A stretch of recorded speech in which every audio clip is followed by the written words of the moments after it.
मताधिकार, मैं चुनूंगा अपनी सरकार। ये सिद्ध है सच को दिखाने की, ऐ इंडिया तुझको आजमाने की।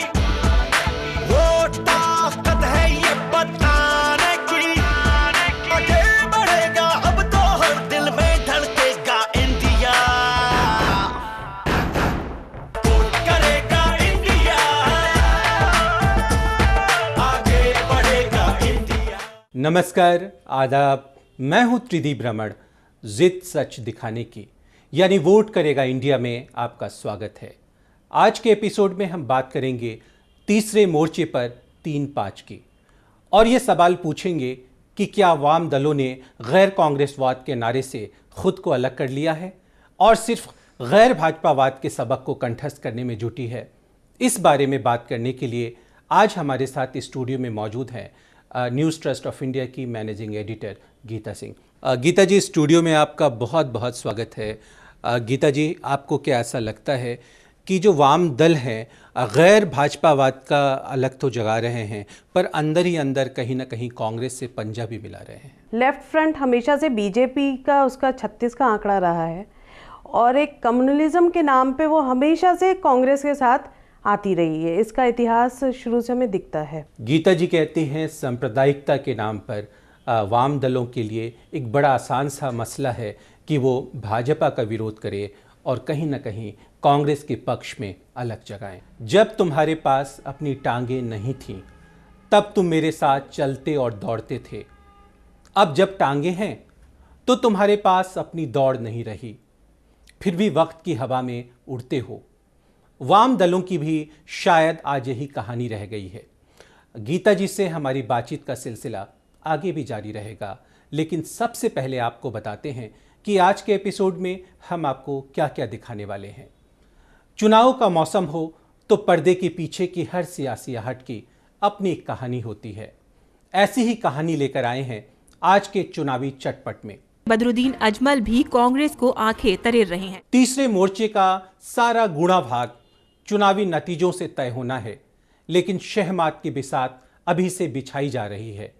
11 दलों का तीसरा मोर्चा मिलकर 2014 का चुनाव लड़ने को तैयार हैं। इस पर अपनी एक्सपर्ट राय देंगे पंजाब केसरी ग्रुप के मुख्य संपादक अश्वनी कुमार, देश के जाने माने चुनाव विश्लेषक अरविंद मोहन और इंडियन एक्सप्रेस के सीनियर जर्नलिस्ट प्रदीप कौशल।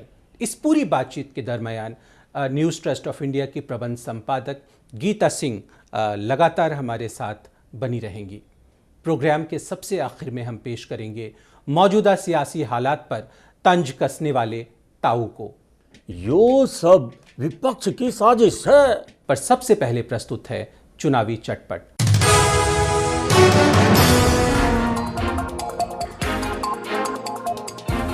AIUDF के बदरुद्दीन अजमल भी कांग्रेस को आंखें तरेर रहे हैं। कांग्रेस असम में अजमल की पार्टी से चुनाव पूर्व गठबंधन चाहती है। कांग्रेस अजमल की पार्टी को असम की 3 संसदीय सीटें देना चाहती थी, पर अजमल नहीं माने। उनका तर्क था कि 2 सीटें तो वो ऐसी ही जीत रहे हैं। ऐसे में अगर वो असम की सभी 14 लोकसभा सीटों से अपना उम्मीदवार उतारते हैं तो राज्य में उनकी पार्टी का विस्तार होगा। कांग्रेस ने अभी उम्मीद नहीं छोड़ी है, अजमल को मनाने का प्रयास जारी है। तुम्हारी संवेदना की नदी में मुर्दे और लाशें बह रही हैं और मेरी संवेदना की नदी में जिंदा लोग नहा रहे हैं। अपनी अपनी इच्छाओं, आकांक्षाओं, सपनों को नहला धुलाकर सुखा रहे हैं। चाहे वाम दल और उसके संगी साथी गैर कांग्रेसवाद और गैर भाजपावाद का नारा चाहे कितनी भी ताकत से लगा रहे हों, पर उनके निशाने पर कांग्रेस कम, भाजपा के प्रधानमंत्री पद के उम्मीदवार नरेंद्र मोदी कहीं ज्यादा हैं। मगर क्यों? यही जानने की कोशिश करते हैं अपने आज के स्पेशल पैकेज में, यानी तीसरे मोर्चे का 3-5। दांव पर 2014 का लोकसभा चुनाव है। कांग्रेस 2004 और 2009 को दोहराना चाहती है तो बीजेपी मोदी के सहारे देश को एनडीए युग में ले जाना चाहती है। एक और विकल्प क्षेत्रीय पार्टियों के सहारे जोड़ तोड़ गठजोड़ का है। देश में चौथी बार तीसरे मोर्चे की तैयारी तो शुरू हो गई। 11 दलों का तीसरा मोर्चा मिलकर 2014 का चुनाव लड़ने को तैयार हैं। इस मोर्चे में चारों लेफ्ट पार्टियां समाजवादी पार्टी, जेडीयू, एआईएडीएमके, झारखंड विकास मोर्चा, असम गण परिषद, जेडीएस और बीजेडी शामिल हैं। देश को इस समय स्टेबिलिटी की जरूरत है और स्टेबिलिटी जो है ना इस देश को वो नेशनल पार्टी ही दे सकती हैं। ये छोटी छोटी जो पार्टियां हैं, रीजनल पार्टीज, इनकी अपने अपने प्रदेश की इनको ज़्यादा ध्यान अपने प्रदेश की समस्याओं का रहता है। इसीलिए मैं ये कहता हूँ कि ये थर्ड फ्रंट का जो मुद्दा है ना, इसको डिस्करेज करना चाहिए। दो विषय रहेंगे जिनका महत्व होगा। एक तो ये कि सबसे बड़ा दल उनमें से संख्या के अनुसार कौन सा बनता है, दूसरा कौन सबसे ज़्यादा स्वीकार्य है। तो अब स्वीकार्यता और दल के सांसदों की संख्या वो तो अनिश्चित है। कांग्रेस मोदी को रोकने के लिए कोई तीसरा मोर्चा खड़ा कर ले या बाकी दलों को सपोर्ट कर दे। अगर वो लोग एकजुट होकर लड़ें या एकजुट हो जाए बाद में चुनाव के, तो कांग्रेस बाहर से उनको समर्थन कर दे और तब तक सरकार चलाए जब तक मोदी का असर दिखाई दे, और फिर जब मुद्दे बदलें तब फिर चुनाव कराने का अपना जो पुराना कांग्रेसी खेल है वो भी हो सकता है। वाम दल गैर कांग्रेसवाद और गैर भाजपावाद का नारा लगाकर तीसरे मोर्चे की अलग जगा रहे हैं, लेकिन उनका इरादा चुनाव तक धर्मनिरपेक्षता की परिक्रमा करने की है। इसलिए उनके निशाने पर कांग्रेस कम बीजेपी के पीएम पद के उम्मीदवार नरेंद्र मोदी ज्यादा हैं। सांप्रदायिकता विरोध के सीमेंट से क्षेत्रीय दलों को एक साथ जोड़ना शायद सबसे आसान काम है। इससे पहले भी वाम दलों ने सांप्रदायिकता के खिलाफ राष्ट्रीय सम्मेलन कर 17 दलों को एक मंच पर ला खड़ा किया था और सांप्रदायिकता विरोध का ये मंच तीसरे मोर्चे का लॉन्चिंग पैड बन गया। 11 पार्टियों के इस नए गठजोड़ का रंग जहां संसद के मौजूदा सत्र में दिखेगा, वहीं ये पार्टियां साथ मिलकर 2014 के आम चुनाव में उतरने का दावा भी कर रही है। पर इस मोर्चे के भविष्य को लेकर अभी पक्के तौर पर कुछ कहा नहीं जा सकता।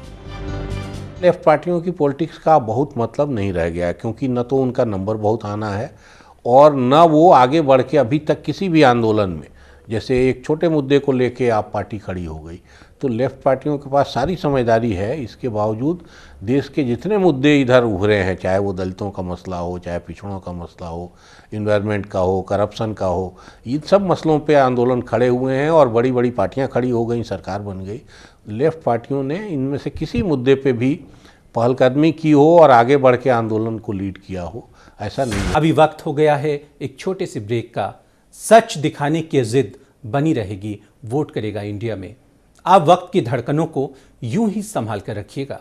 हम लौट कर आते हैं पल दो पल में। क्षेत्रीय दलों की ताकत बढ़ी है, इन सब की ताकत अपने अपने लेवल पे बढ़ी है, लेकिन इनका ईगो बढ़ गया है। मेरे ख्याल से इनके पास ताकत, पैसे की ताकत बढ़ गई है। वोट करेगा इंडिया, वोट करेगा इंडिया। ब्रेक के बाद आपका स्वागत है 2014 के चुनावी मुकाबले को एक नए नजरिए से देखने वाले चुनावी प्रोग्राम वोट करेगा इंडिया में। यह जिद है सच दिखाने की। ब्रेक पर जाने से पहले हम तीसरे मोर्चे के 3-5 के गणित को समझने की कोशिश कर रहे थे। आइए अपने स्पेशल पैकेज के उसी कारवां को आगे बढ़ाते हैं। सांप्रदायिकता के खिलाफ साथ हल्ला बोलने के लिए सेक्युलर पार्टियों के इस गठजोड़ में उन्हें ही शामिल किया गया है, जिनसे वाम दलों, मुलायम सिंह और नीतीश कुमार के राजनीतिक हितों को कोई नुकसान नहीं हो। इसलिए मायावती, ममता बनर्जी, करुणानिधि, चंद्रबाबू नायडू और जगन मोहन रेड्डी को इससे दूर रखा गया। ऐसे में सवाल ये है कि क्या वाम दल गैर कांग्रेसवाद के नारे को आहिस्ता से छोड़ गैर भाजपावाद को याद रखना चाहते हैं? 2004 में भगवाकरण के विरोध के सहारे वाम दलों ने कांग्रेस को दिल्ली की गद्दी दिलाने में मदद की थी। क्या 2014 में उनका इरादा 2004 को ही दोहराने का है? हाँ, कांग्रेस को ये लग रहा है कि वो हार रहे हैं, और जब वो हार रहे हैं, अगर वो समझते हैं कि हम 100 के करीब सीटें हमारी आ गई और बीजेपी के पास 160-70 आई, तो उस परिस्थिति में थर्ड फ्रंट जब बनेगा तो कांग्रेस इस मामले में बहुत माहिर है। गैर भाजपावाद केवल कांग्रेस के साथ नहीं जुड़ा हुआ, वामपंथी दल भी उस सोच के हैं। वो एक जिंदा रहने की खुराक समझ लीजिए, या फिर जो अल्पसंख्यक मतदाता हैं जिनकी अनदेखी नहीं की जा सकती, उस मतदाता के वोट एन ब्लॉक लेने के लिए भाजपा के विरुद्ध सबको एक करने का नारा चुनावी राजनीति के अंदर बड़ा फलदायी साबित होता है। चुनावी नतीजों के बाद तीसरे मोर्चे के गठन की बात कहने की पीछे की कई मजबूरियां हैं। पहली बात तो ये कि तीसरे मोर्चे की कवायद में जुटी पार्टियां एक दूसरे के प्रभाव क्षेत्र में मदद करने की ताकत नहीं रखती। दूसरा सवाल नेतृत्व का है। एक मोर्चा बना तो एक नेता भी होगा। वो नेता कौन होगा? बिहार में नेता नीतीश होंगे तो यूपी में मुलायम, ओडिशा में नवीन पटनायक तो तमिलनाडु में जयललिता। नेताओं के अहंग के टकराव के साथ कई दूसरी तरह की राजनीतिक मुश्किलें भी खड़ी हो सकती हैं। क्षेत्रीय दलों की ताकत बढ़ी है, इन सब की ताकत अपने अपने लेवल पे बढ़ी है, लेकिन इनका ईगो बढ़ गया है। मेरे ख्याल से इनके पास ताकत, पैसे की ताकत बढ़ गई है, पारिवारिक क्लेम बढ़ गया है, तीसरी पीढ़ी तक का मामला आ गया है, तो फिर ये एक दूसरे को नेता मानने वाला मसला इसमें छोटा पड़ गया है। आखिर में सबसे बड़ा सवाल ये है कि क्या तीसरे मोर्चे को यूपीए और एनडीए से ज्यादा सीटें मिल पाएंगी? तीसरे मोर्चे का सारा समीकरण एक इसी सवाल पर उलझकर रह जाता है। बीजेपी 200, 180, 90 और 200 के चक्कर में पहुंच जाती है, तो फिर तो मैं समझता हूं कि मोदी को प्रधानमंत्री बनने से कोई नहीं रोक सकता। मौलिक बात है कि जिस दल के पास सांसद ही 20 आने वाले हैं, 25 आने वाले हैं, स्वाभाविक तौर पर वो दल प्रधानमंत्री पद पर दावेदारी नहीं कर सकता। तीसरे मोर्चे की जो मौजूदा तस्वीर बनी है उसमें वाम दल, जेडीयू, सपा और बीजेडी जैसी पार्टियां ही हैं और लोकसभा में इनकी मौजूदा संख्या 92 पर आकर ठहरती है। वहीं अगर तमाम ओपिनियन पोल पंडितों की माने तो भी तीसरे मोर्चे का आकार कोई बड़ी चुनौती पेश नहीं करता। महत्वपूर्ण भूमिका निभा सकते हैं तीसरे मोर्चे की कवायद को लेकर। वामपंथियों का मुझे नहीं लगता कि कुछ बहुत ही अहम भूमिका होने वाली है। चुनावी सर्वेक्षणों के हिसाब से ये संख्या कोई बड़ा चमत्कार करती नहीं दिख रही। ऐसे में चुनावी नतीजों के बाद तीसरे मोर्चे के नेता क्या एक बार फिर यूपीए को दिल्ली की गद्दी दिलाने में सहयोग करने वाले हैं, या उनकी निजी महत्वाकांक्षाओं के टक्कर से इस मोर्चे के टूटकर बिखर जाने की संभावना कहीं ज्यादा बड़ी है? सवाल यही तो सबसे अहम है।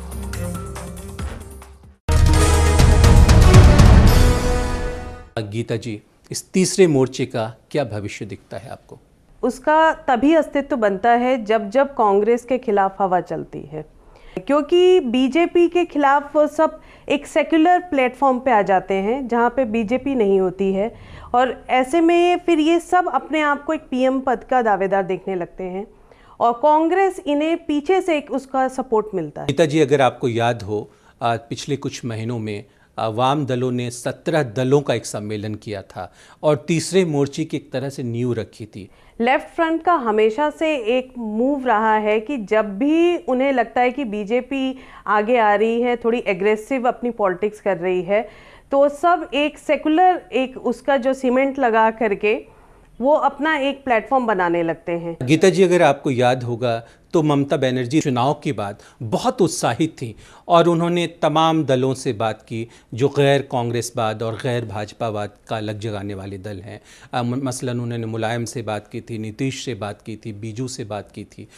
फिर भी वो मसला जब परवान चढ़ने लगा तो वाम दल ने नया खेल कर दिया। वाम दल हमेशा से ममता के साथ तो कभी आएगा नहीं, क्योंकि बंगाल में जितनी उनकी दुश्मनी एक दूसरे के खिलाफ दिखी और जिस तरह से ममता ने उनके 35 साल की एक जो सत्ता, एक उनका किला था, उसको ढहा करके वो आई, तो उनके पास में फिर ऑप्शंस नहीं बचते, क्योंकि आज वाम दल के पास अपना एक प्रेजेंस दिखाने के लिए सेंटर में कहीं कोई जगह बची नहीं है। हमारी चुनाव विशेषज्ञ गीता जी 2 महत्वपूर्ण बातें कहती हैं। पहली बात तो ये कह रही हैं कि जब भी भाजपा मजबूत होकर सामने आएंगी तो वाम दल जो है वो उतनी ही तेज़ी से उसकी विरोध में उतरेगा और ये कहीं ना कहीं जाने अनजाने कांग्रेस को फ़ायदा पहुंचाने की कवायद होती है। दूसरी बात जो गीता जी ने बड़ी महत्वपूर्ण कही, इन्होंने कहा कि ममता बनर्जी जिन्होंने एक तरह से 35 सालों के किले को ढह दिया पश्चिम बंगाल में, तो वाम दल हमेशा ये कोशिश करेंगे कि ममता जिस गठबंधन की साथी हों वो वहाँ ना जाए, ना अपने साथियों को जाने दें। गीता जी के साथ हमारी बातों का सिलसिला यूं ही जारी रहेगा वोट करेगा इंडिया में। फिलहाल वक्त है एक छोटे से ब्रेक का। हमारी सच दिखाने की जिद बनी रहेगी, आप बने रहिए हमारे साथ। हम लौट कर आते हैं पल दो पल में।